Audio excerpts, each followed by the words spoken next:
The following is a production of DallasCowboys.com and the Dallas Cowboys Football Club. How about them Cowboys? Yeah! Go Cowboys!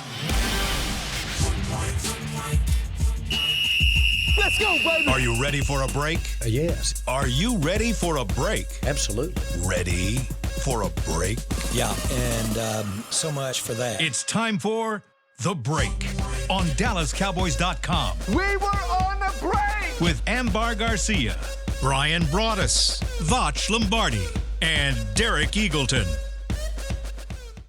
It is Monday, December 22nd, 2025, Season 21, Episode number 98. Welcome to the latest edition of The Break. We are live from the SWBC Mortgage Studios at the STAR, presented by LG. LG is the world's #1 OLED TV brand for 11 years and counting. See why at LG.com/OLED Evo. It is Christmas week, and we've got a few shows for you this week. We got shows today and tomorrow. On Wednesday, we will be traveling, heading to Washington, D.C., and it keeps rolling. Cowboys have a game on Thursday, Christmas Day at noon Central Time. So we'll get you guys ready for that in the shows today and tomorrow. Tomorrow, we'll actually dive into the offense and defense for the Washington Commanders. and give you guys an idea. You knew that was coming, didn't you? Yeah. I hope y'all be ready by tomorrow. I didn't want to pop it on you today. Let's just do them today. Let's just talk about it today. What you think about Josh? What's his face? What you think about him, bro? Hey, we don't even know. I don't even know. I don't know. I think he could control Marcus Mariota in this game, maybe. Is he going to be back? Maybe. Maybe. I don't know. There's a lot going on. Maybe. All right. Let's first, though, talk about the game yesterday. Cowboys lose to the Chargers 34-17. Actually, they found out on Saturday they were officially eliminated. If there were any real chance, I guess mathematically they weren't. But Philly wins on Saturday. Cowboys officially eliminated. And then yesterday they lose to the Chargers 34-17. So we usually talk about story of the game. I think the story is very clear of this game. But I'd like to ask you guys, what was an interesting moment takeaway? Because that's really what these final three games are about, in my opinion, is can you glean something from what you see that gives you something that you're going to be looking at going into the offseason, or whether that be good or bad, maybe that's a player. What stood out to you from yesterday's game? We'll start with you, Bryan. Oh, you didn't want to start with Voch because No, we're gonna flip it up because you're over here on my left. So that's cool. That's cool. You know what? I'll tell you this. What I found very, very interesting is that, like, the Cowboys offensively, that thing was rolling in the first half of that football game. And this is where, when we were breaking down the Chargers and talking about how they were going to probably play you, the Chargers really didn't have an answer. Good for Shoddy and the offensive line coaches, running back, everybody, they kind of had a really good game plan coming out, and to put as many points up as they did on the Chargers defense was very surprising. But then you get to the second half of this game, and it was clear that the Chargers did a really, really good job of making those adjustments. And we kind of laugh about that, like halftime adjustments, how they make halftime adjustments in 12 minutes. Well, what they do is they play you differently. If you would just bear with me for a little bit, Derek. Please. The way that just think about the way that the coverage is that they played on you. The first half, you're feasting on their cover three.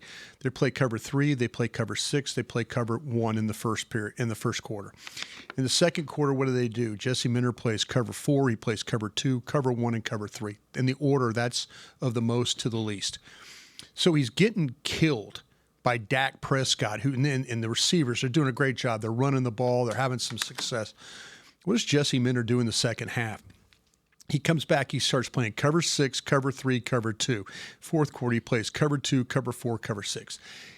He made adjustments along the way, and if you look at how Dallas, all of a sudden, they went from having that kind of success, and this is the kind of the chess match that you play, and me and Voch were talking about it this morning on our program, that man, you'd love to have the ability to go in and just completely shut somebody down that way, and the Chargers did a really nice job of that. The Cowboys rolling right along, but all of a sudden you get a coordinator. It's like, okay, I'm going to throw some coverages at you early, and then he goes away from him, and then he comes back to him, and then he kind of goes away and then comes back to him.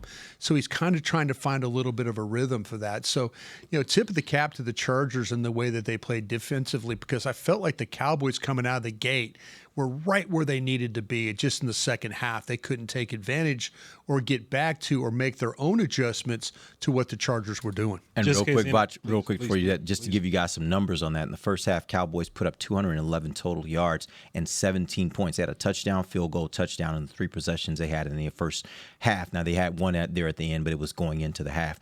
That being said, look at the second half. They had 129 total yards, 0 points. It was a clear difference between what they were able to do offensively in the first half versus the second. Voch. Basically, what Brian was saying, just saying it in English or whatnot.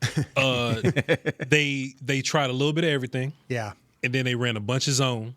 Yeah. Then they tried some zone blitzing. Then they tried some man, and then they said, "Okay, we can't let deep stuff happen." Right. So they played some deep stuff, and they stopped you from doing that. Right. And then they continue to rush 4 or just rush a normal amount of guys, could be 3, 4, 5, and then they just play zone on that. That's basically what Yeah, it was. Well, you're absolutely right about that, because you talk about just looking at, and the eyeball test when Voch and I were watching the tape this morning, you could see how they were playing it, with the zone, and the Chargers were a big zone team right off the jump, about 85% zone.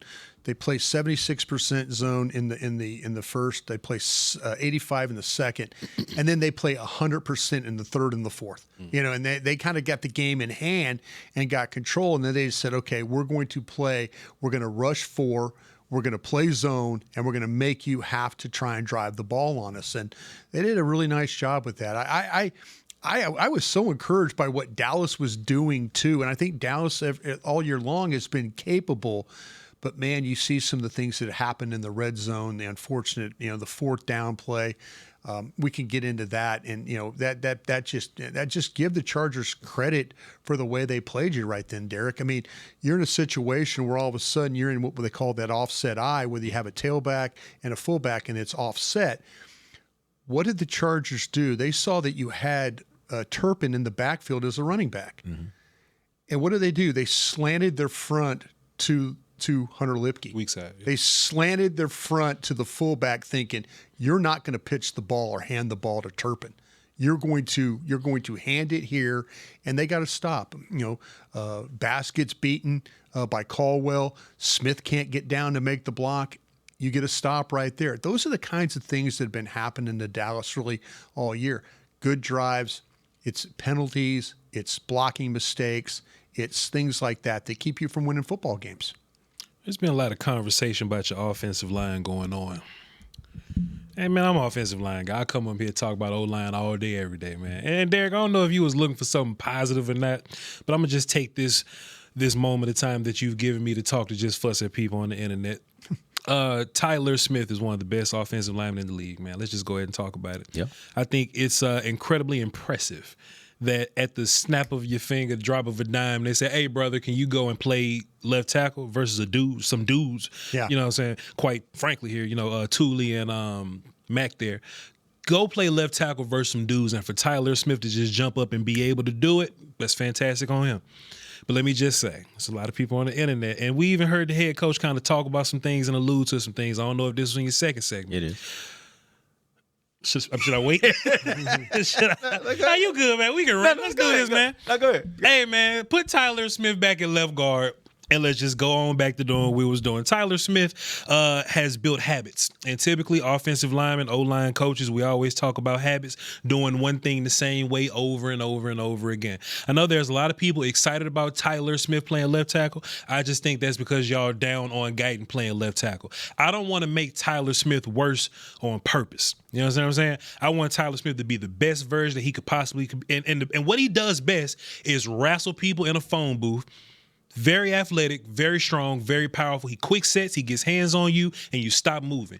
You saw Tyler Smith, because he's very talented, so it looked like it worked a little bit, but you saw Tyler Smith play tackle like a guard. Yeah. He was playing tackle with guard features, and it worked a little bit, but you also saw some pressures kind of being given up. The edge player, whoever it may be, kind of get to Tyler's back hip a little bit, so he had to turn faster than what he's normally used to turning.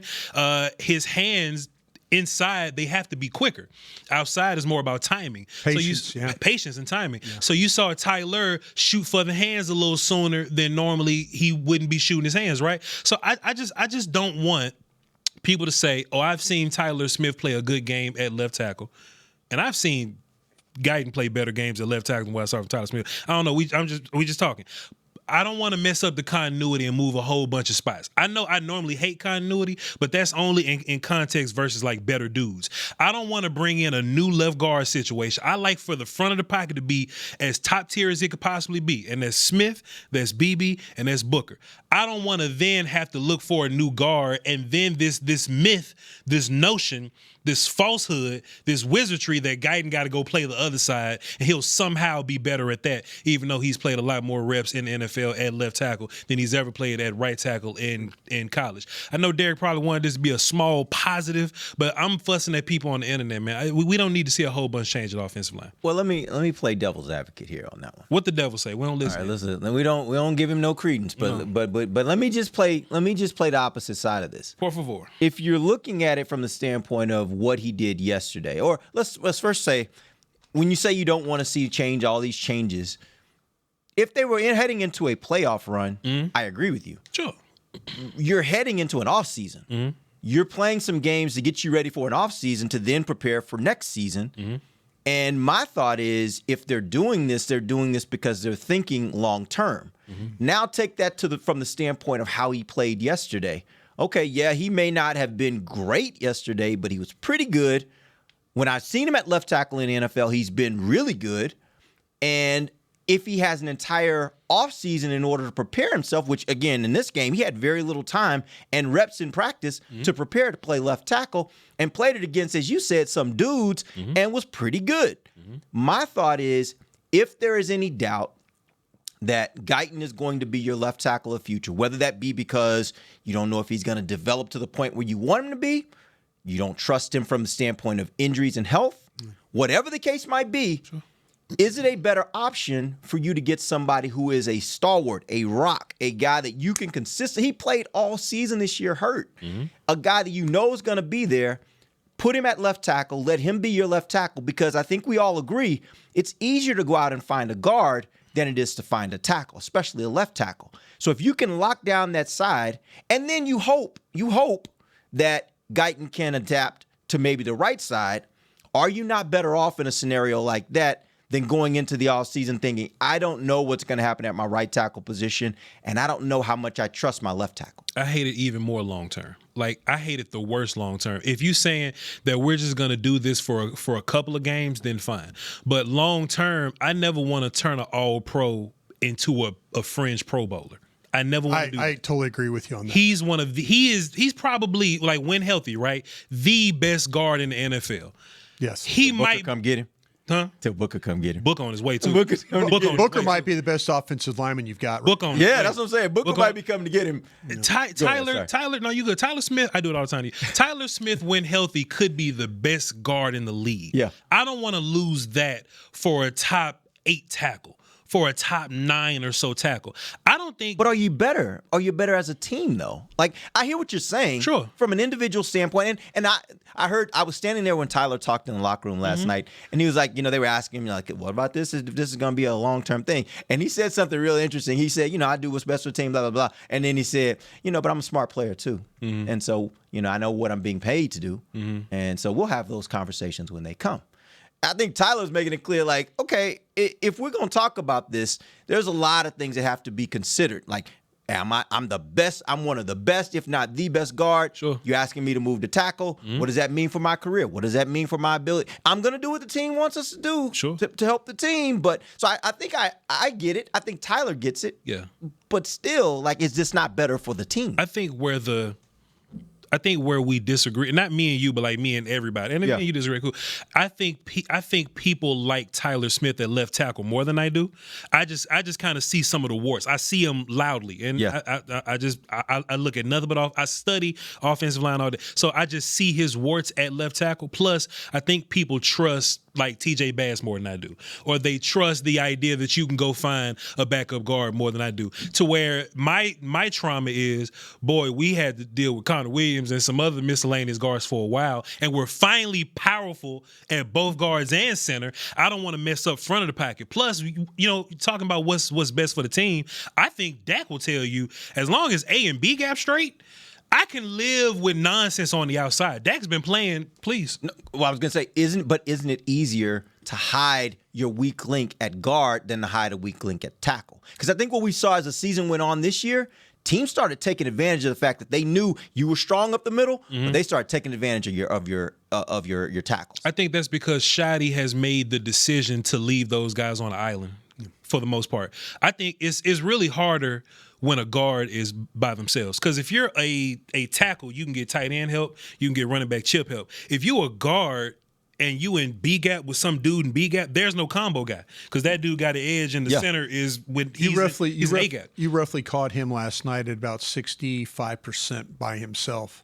When on average, if you look at Guyton and Steele, it's in the 80s. It's like 85, 88%. So it's strange they help Tyler Smith at left tackle more than they would help Guyton and Steele. But that's also because he's probably had he's had less time on task. Sure. Like the amount of time he got to get ready to play left tackle against some dudes, they were like, we're going to have to help him out a little bit. But it was still better than saying, let's roll out somebody else, whoever else they would have put out there. I think your best lineup is with Guyton at left tackle, and don't move him to an opposite side. I would rather Tyler Guyton play left guard than right tackle because he play guard? Because I asked Nick no, because he's too tall. That's what Nick said too. I was like, can he play guard? He was like, he's gonna get those shorter guys will get under him and drive him. Yeah. But the sidedness is so difficult. Like changing sides is so difficult. If you box in one stance, all right.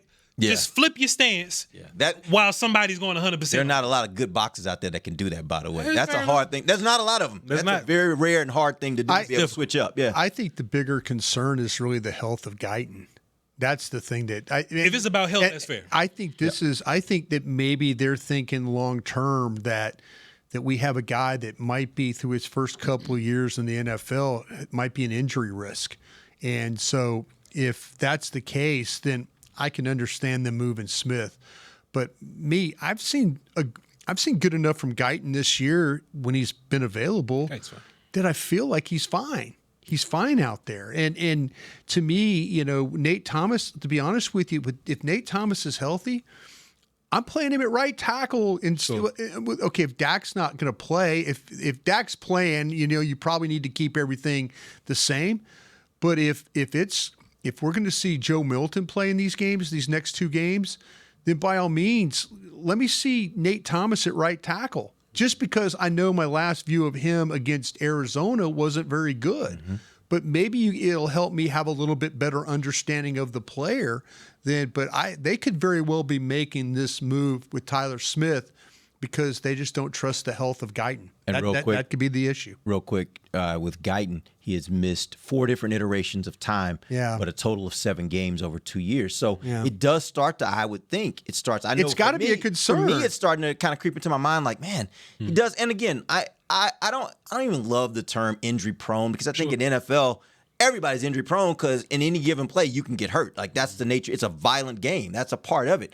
But missing multiple games, right? But it's for a young guy. It still does get into your head, like, man, he's missed a lot, and and it's not just he had this one period where he missed 7 games, or he had 2 periods where he missed 4 and 3 games. It's been 4 different iterations where he's missed a total of 7 games. That has a way of creeping into your mind and saying maybe we just can't trust he's going to always be there. He might not be available the rest of the year. Is what they're telling you right now is why Tyler Smith's playing over there at left guard too. Mm-hmm. It might be a situation they saw what Adeniji did in that Minnesota game, and Nate Thomas, he was banged up with the shoulder, but maybe Nate Thomas is a rookie too. I mean, I think some of these offensive linemen, you've got to give them a little bit of an opportunity. I feel like that they can develop under this coaching staff. I feel like these offensive line coaches are pretty damn good. Yeah. That to me is not the concern. The concern is Guyton's health, and do I really want to move Smith? I think I'm with Voch on this one. I don't want to move him. I think he could be. I think he's an all-pro guard, and he's a almost Pro Bowl type tackle. Mm-hmm. That's just. But maybe with more time on task, we've seen him do that. He stepped in for Tyron Smith that one year and was good. But I just think you're taking him out of his element, which he is one of the best in the league at. One last thing, and we can move on and take a break, I promise. I think this is only a conversation because people are thinking about using assets, right? Mm-hmm. Like, hey, you're moving Smith over here. how do you can find a guard, you can find a this and that. Honestly, how I feel about how Dak handles tackles, how this offense can help tackles, and how bad the defense is, I don't want to spend no money on the offensive line. I'm fine with guiding that left tackle. If Terrence Steele take a pay cut, I've seen this offense still be fine. What you looking at me for? Wait, I'm trying to see where you're going with this. I've seen this offense still be a top 5 offense with Terrence Steele at right tackle, with Nate Thomas playing tackle, with Tyler Guyton playing tackle. At the end of the day, I'd rather those dudes play tackle. I know because it's Cowboys, we hyper-focus on Cowboys. It looks terrible. It's good teams with bad tackles all across the league. I ain't putting no resource in the offensive line anyway. So all this, Voch, can we find a guard in the third? Do we spend a one on a tackle? How do we find a tackle? Man, I will keep exactly what we have right now. This is not an emergency. Keep Smith at left guard. Spend everything on defense, money and picks. That's how I feel. I'm going to say this, and then we're going to go to break. I think there should be a little bit of credence and put into what happened with this offense as the season started to wear on. I think there may be some bias that from early in the season we thought this offense was playing at an extremely high level. If you look at it over the second half of the season, the offense hasn't been as great as it was in the first half of the season, and I would say at least part of that is due to the fact that those tackles have really, really been a significant problem for the Cowboys. We'll talk about that when we come back. I hate these breaks, man. Come on, man.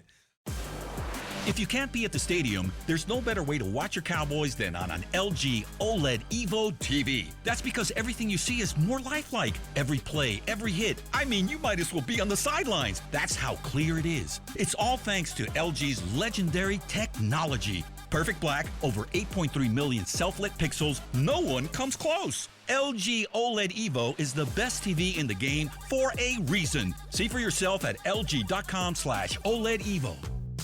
Hey y'all, Matt Pittman here, the official pitmaster of the Dallas Cowboys. This holiday season, I've got Yeti's new insulated bowls and food storage working overtime. The insulated bowls are amazing. It'll keep queso warm or guacamole fresh. And the food storage containers protect my ingredients and help me stay organized. They also make great gifts for the host, making Yeti bowls and food storage MVPs for the holidays. Get yours at Yeti.com or a Yeti store near you. I'm home. Hey, Mom, before you ask, I've done my homework and the dishwasher's unloaded. Nice. Hey, can you... Hey, hon, yes, I've got the finale ready to play. Here's your wine. Wow. Isn't it nice not having to ask? We think so. That's why if there's a network interruption, AT&T will proactively credit you for a full day of service, guaranteed. Credit for fiber downtime lasting 20 minutes or more, or for wireless downtime lasting 60 minutes or more caused by a single incident impacting 10 or more towers. Restrictions and exclusions apply. See att.com/guarantee for details.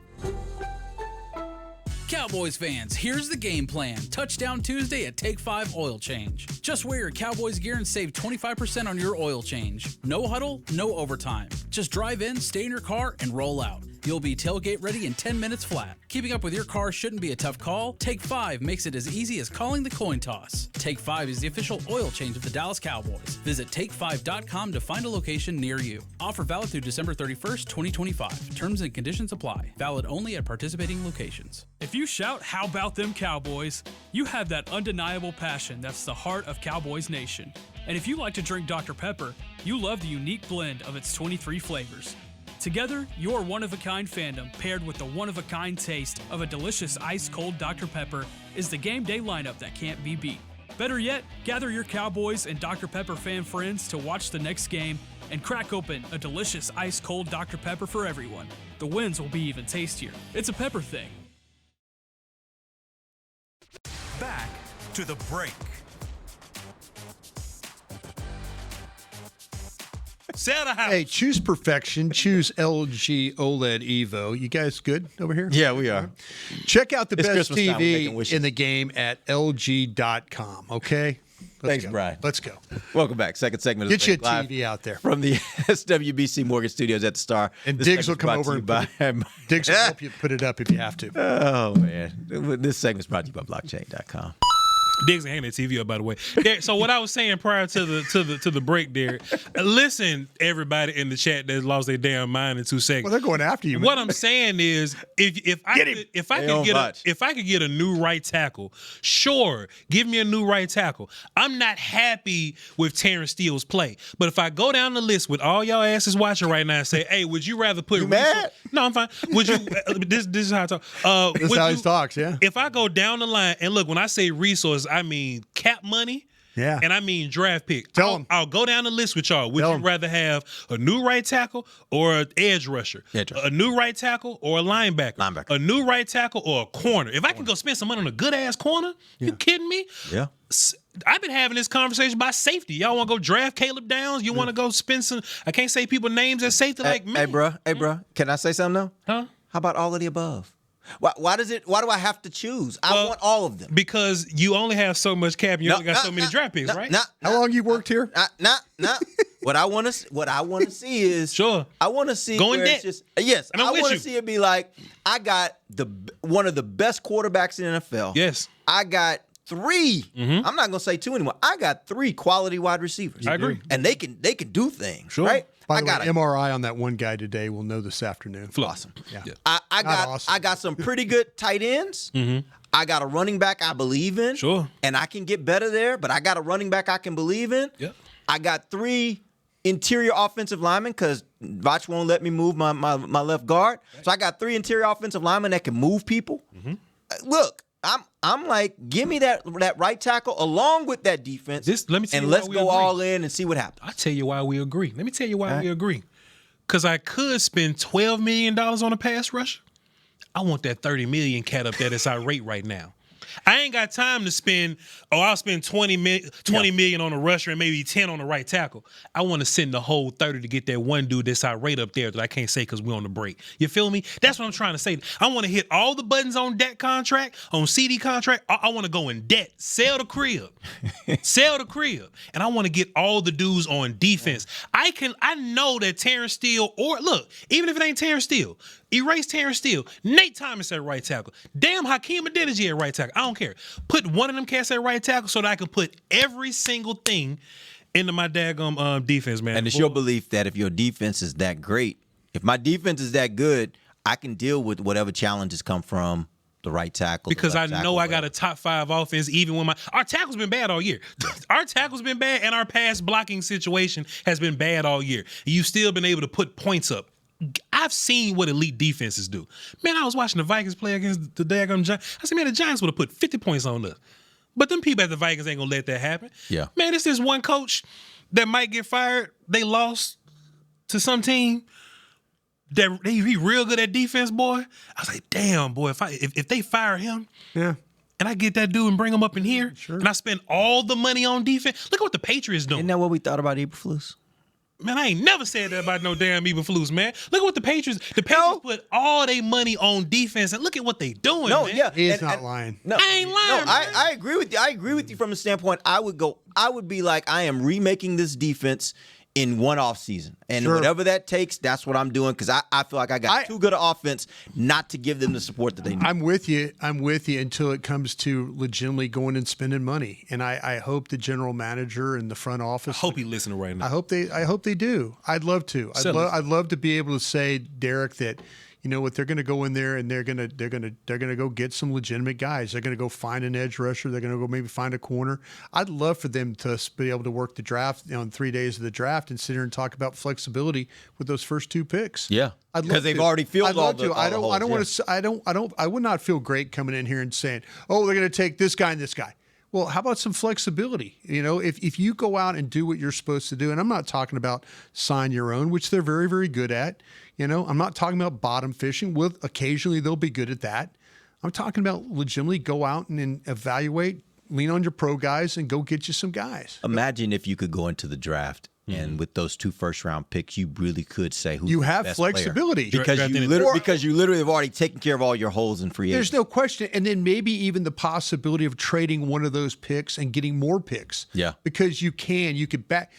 I wouldn't be opposed to backing up our first round pick, not the Green Bay one.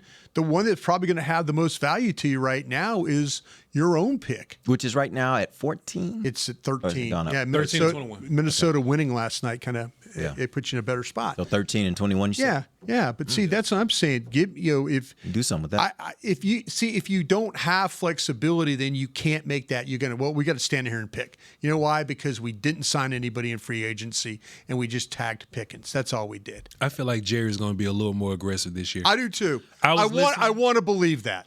Yeah, go ahead. I was listening to our media friends. They was talking about his post game stuff. Somebody was saying post game, and you could tell because he was out there like, man, God just good, man. I just love being here with my family. I like being here with y'all, man. I'm old, dog. Like he was like Jerry was saying that. I like, man, dog. Jerry feel like he run out of time. Well, he knows. He's not stupid that way. Yeah. And he also said some other things that made me think maybe he's thinking I got to do something a little different because he did say, when I get in these situations is when I usually come out and I do the things that aren't expected. I do something different to change it up. And so if you're looking at it, I think that's the thing that would be the difference. And he's seen some success in the last year from that. Like he went and took a chance on a Pickens. Yep. He went out and gave up the picks to get Quinnen Williams. I think, and he saw good results from it. Right. I think that may embolden him. And let's not also forget, there was a time, Brian, you were around here. There was a time when Jerry used to be really aggressive in free agency. Oh, God. I know for our younger listeners, they don't. Yeah, people used to call him reckless. Like I remember that year, Brian. You may know the year when they went out and got Anthony Henry, Marco Rivera. Yeah, It was like they went out and got on the first day. Yeah. The first day of free agency, they were like, line them up. We're getting this guy and this guy. $27 million. Yeah, Jerry used to be that guy. So it's not like it's unheard of for him to do that. I think over the years he had taken so much criticism for that, and it hadn't always worked out. That maybe I think he went the other way and he violently swung back the other way. But I wouldn't be shocked if this becomes a year where he says, you know what? I'm going back to what I did before, and let's see what happens. This might be irresponsible to say, but I believe it. I think he hears the fan base.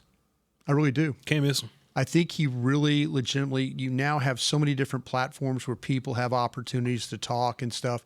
And the fan base really, really, really gets involved. And I think that he's hearing what the fan base is saying about, being a fan, the 30 years and all that. I think that really does affect him. I think this is one of the things. I think his age has something to do with it, but I think the fans have honestly, this displeasure, it's not always shown up in the ticket sales, but don't worry about that because Jerry and them are going to make money. You can say, oh, well, don't buy tickets and don't buy merch. That's don't worry. They get TV money. That's where they pay everything off, the TV money. That's not going to stop. So, but the fans are they're concerned, and I think the front office, the ownership has heard the fan base and what they've said, and I would not be surprised, like you said, Derek, of him taking a completely different approach. If they don't take a completely different approach this time next year, you guys are going to be talking about this team in a way of like, well, they once again, they underachieved. They didn't do what they needed to do. I think there needs to be a big swing in it, and I think this is the offseason to do it. All right, let's take our final break. We will come back. Let's flip over to the defensive side of the ball, talk a little bit about what we saw yesterday. If anything changed, Eberflus was up in the booth. I'll ask these guys if he saw any appreciable differences in what happened from the standpoint of how it was being called. We'll be back. DallasCowboys.com radio. Every day begins with a promise to work hard and to build a future.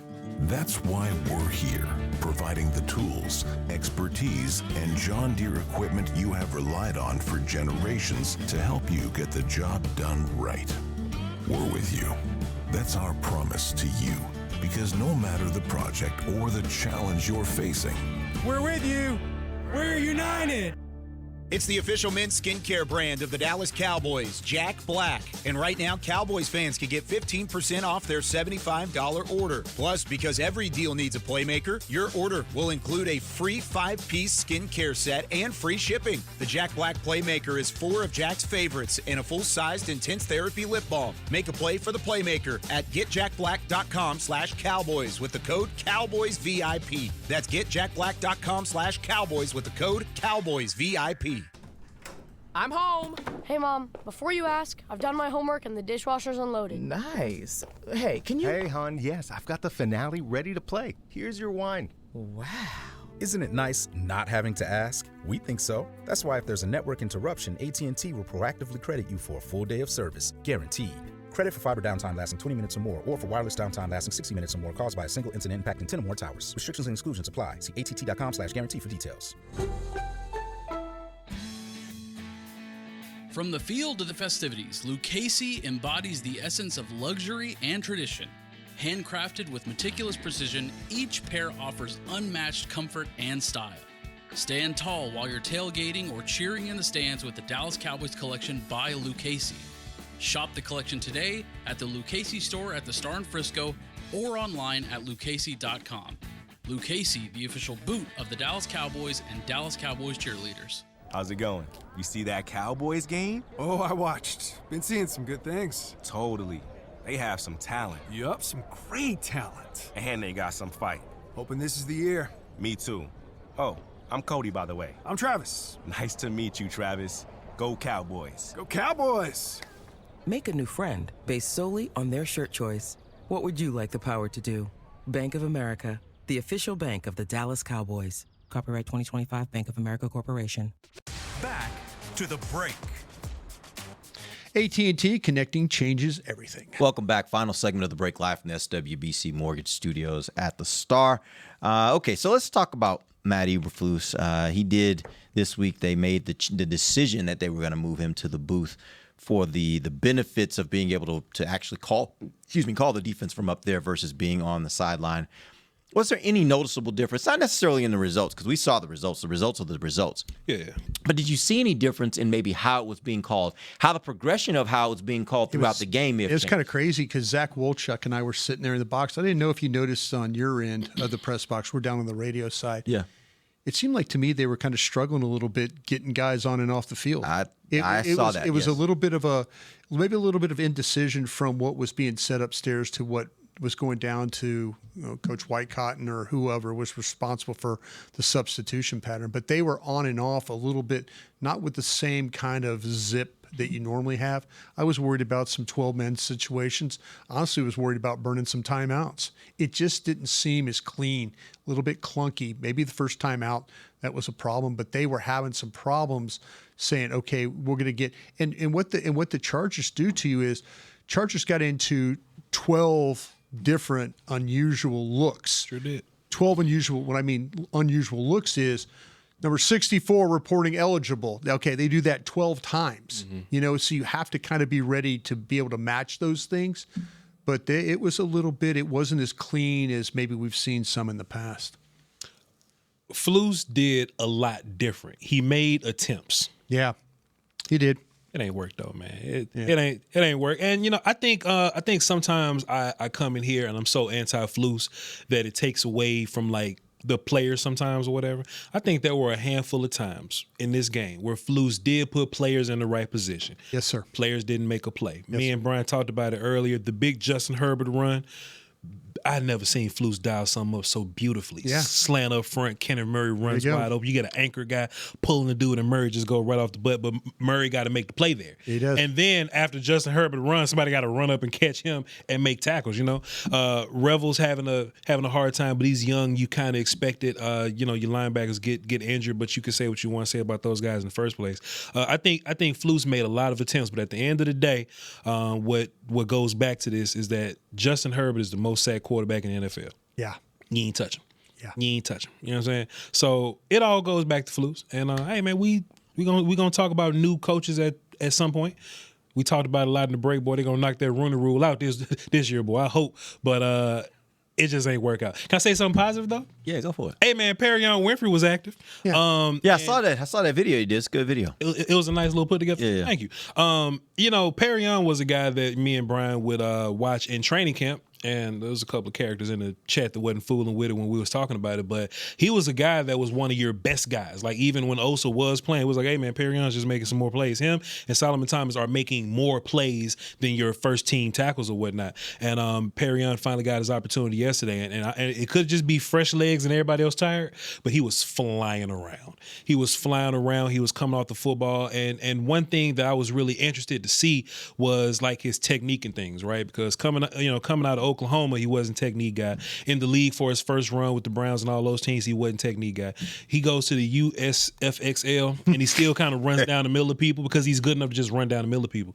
But what I was really impressed to see with Winfrey last night, or just this morning watching film, was his hands are very active, very powerful in the middle, and when it's time to run sideline to sideline, he's giddy-upping. So I don't know how they're going to keep Perrion a part of this group of guys or whatever. Like, there's a lot of tackles in this group, but he gives you some, versatility where he can kind of play outside a little bit. Or if you're gonna keep running these 5-man fronts, then maybe you'll have more room for more tackles moving forward next year. Maybe the next guy, the next coordinator would like to use some more looks. But Perrion definitely impressed me, and that's something I'm gonna do moving forward with. We're gonna come here on the break. We can always talk about CeeDee Lamb and Pickens and all that, but I anticipate there's going to be a bunch of young guys playing and just getting ready for draft season. Hey, I'll tell y'all what I thought about Phil Moffitt if he plays. About, hey, Josh Butler is active this week. Do we still need corner? Does he change anything for you?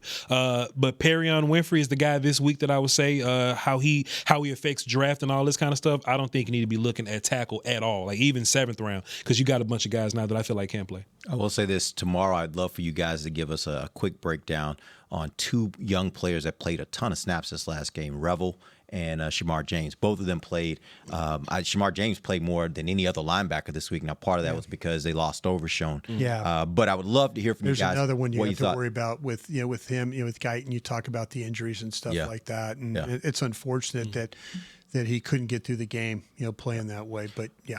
But real quick, before we end the show, I'd like to get an assessment on Diggs, who returned this week from his injury. Sure. What'd you see from him? What were your thoughts on his play? Let me take this first off, and I was pulling this up because I asked somebody in the organization. There was a lot of questions.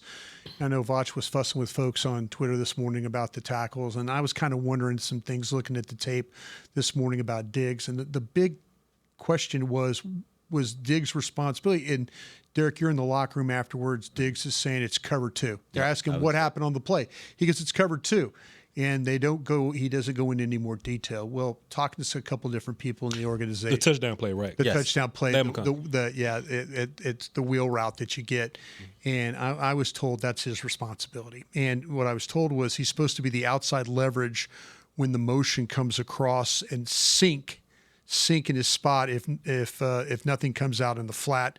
He didn't adjust to the motion initially, so the defense was compromised when he didn't adjust to the motion. Mm-hmm. So that's on him. And whether it's somebody at DallasCowboys.com, one of the great reporters we have here, or Jane Slater, somebody, Diggs is a guy that always tells everybody, I just don't feel comfortable playing cover 2. And they did talk about that with him yesterday. He was like, I cover 2 is a he just doesn't. Yeah. But, he's also got to be able to play man coverage. And there was a couple times where he was within 3-4 yards of a guy, and it's like no jam, no nothing. He, maybe he's a little gun shy what happened to him.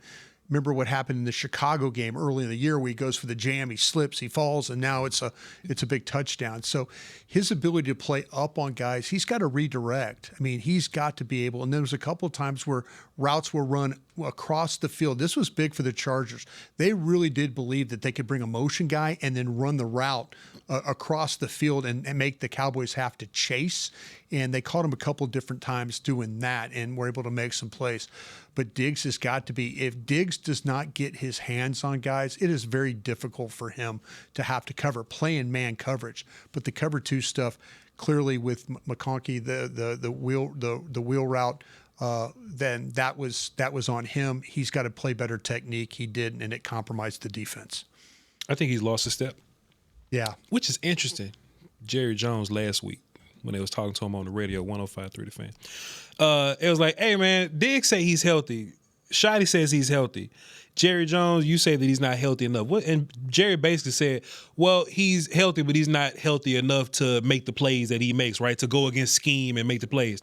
Basically, how I interpret that, Diggs likes to gamble sometimes. If he should be looking at a receiver, he'll look at the quarterback sometimes. He'll peek in the backfield. I don't think Diggs can do that anymore. I don't think Diggs has the ability anymore, and it could be him trusting his own body or just whatever. He looks a bit slower. He seems to be a slower player, and I don't think he could be a guy that can gamble anymore or that can keep his eyes on the quarterback when he should be getting depth. But is he the same player if he doesn't do those things? Because I think what has made him the player, the best version of himself, is the fact that he does take those chances, and because he can turn, even though he'll get beat sometimes, he can turn some of those into big plays, turnovers, returns, whatever the case might be. Is he the same player without that? This is the problem. And yesterday, and I think it's not playing. I think this is the issue. I don't think he's completely. I don't think his technique is very, very good. I don't think he has the foot quickness, and he's off balance a lot. And when he has to turn, he catches himself kind of in between techniques. It's like, oh, am I supposed to? Oh, am I? Oh, I'm. He gets caught in that ability. Do I plant, go? Do I step? Do I drive? How do I? You could watch him play yesterday, and it just really wasn't as clean. We've seen him in the past have really clean footwork and be able to kind of get in and out of breaks and do what he needs to do. Yesterday was a guy that was kind of like he was like a baseball pitcher that was normally pretty good throwing the fastball, but then he couldn't locate the fastball. And he was struggling trying to get back into that feeling of how he needed to play.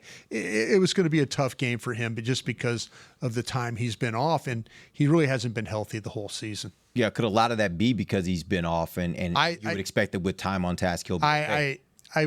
He's running out of days. They're going to make a decision. About him, and when the season's over, it's just nice to see him play. But I don't think he's the same player. I was hopeful that the time off would help him kind of heal up and be better. He's still struggling a little bit with his footwork and the way he's playing with the balance and how to turn, plant, drive, all those things that kind of been problems for him because he's not been completely healthy. It showed up yesterday. Real fast, last thing. Brian, that, just a source that you may talk to in the building, do you think that those people would go to the Joneses and be like, there's a lack of accountability here? Like, hey, this was his job. He's publicly saying this, but in real life, he should be like, yeah, that's on me. I probably should have done X, Y, Z. Do you think that the lack of accountability would play into whether he's here next year or not? I think that, I don't want to put words in people's mouth, but you're asking me a question, which is a fair one. Assuming. I think if I ask people, I think there's some people that would, and this is just me, just the people I know. I think there's some people that would probably say it's best for him to go get a fresh start, maybe us to get a fresh start as well. All right, that's a wrap. We'll be back tomorrow. We'll get you guys ready for Cowboys $14 million versus Commanders. That'll happen this Thursday on Christmas Day. A lot of evaluation. Central Time. We'll be back. DallasCowboys.com radio. For Voch Lombardi and Bryan Broaddus. This has been the Cowboys Break. See y'all on tomorrow. This has been a production of DallasCowboys.com and the Dallas Cowboys Football Club. How about this, Cowboys? Yeah!